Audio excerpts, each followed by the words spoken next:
Madame, Monsieur, bonsoir, bienvenue dans Cap sur l'Elysée. En marche vers le clientélisme jeudi, Emmanuel Macron était à Saint-Denis. Comme expliqué dans son communiqué, l'ancien banquier allait à la rencontre d'une centaine de, je cite, personnes au parcours remarquable issu de quartiers populaires. L'occasion de s'assurer un électorat avec des éléments de langage recyclés. Moi j'ai un ennemi, je le dis souvent, c'est l'assignation à résidence. J'ai un ennemi, c'est l'assignation à résidence. Une phrase qui en rappelle une autre, prononcée également dans le contexte présidentiel il y a 5 ans. Ça vous dit quelque chose ? Mon véritable adversaire. Il n'a pas de nom, pas de visage. Cet adversaire, c'est le monde de la finance.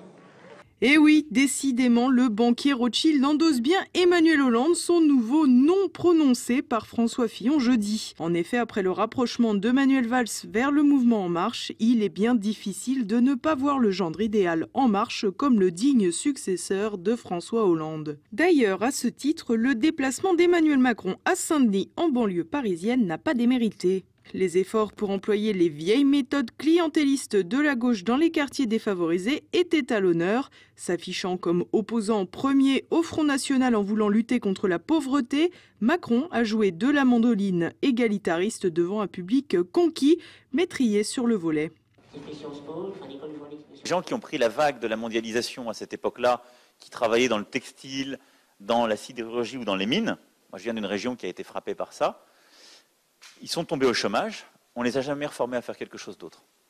Et d'ailleurs, vous le voyez, c'est les régions aujourd'hui où il y a encore du chômage de longue durée, c'est les régions qui votent FN. C'est toutes les régions pauvres qui votent FN. Les gens, on les a, pareil, toujours la même chose, on les a assignés à résidence. Macron n'en était pas à son coup d'essai. Le banquier s'était déjà astreint à rencontrer des jeunes talents au Muro mi-mars lors d'une réunion organisée par Yacine Bellatar, un supposé humoriste. Je voulais vous remercier déjà tous d'être présents et surtout de montrer qu'a priori on sait tous parler la même langue et défendre les mêmes valeurs.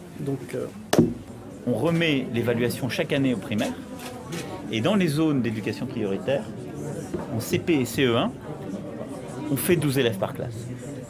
Parce que c'est ce qui permet, de vraiment les encadrer, de faire que quand les parents ne parlent pas bien français, les enseignants ont le temps.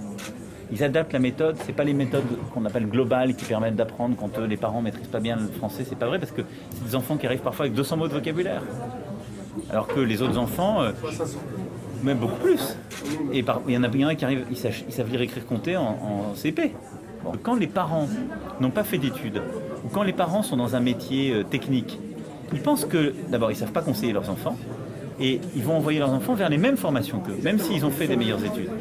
Le paquet sur les banlieues et les jeunes issus de l'immigration, voilà l'intention d'Emmanuel Macron, au moins sur le papier, car sur la facture, mieux vaut éviter de chiffrer, sinon on aura le tournis. Un peu comme avec le quinquennat Hollande. D'ailleurs, face au rapprochement entre Hollande et Macron fait par François Fillon, le banquier n'a pas manqué de réagir avec à nouveau une bonne dose de drague pour la diversité.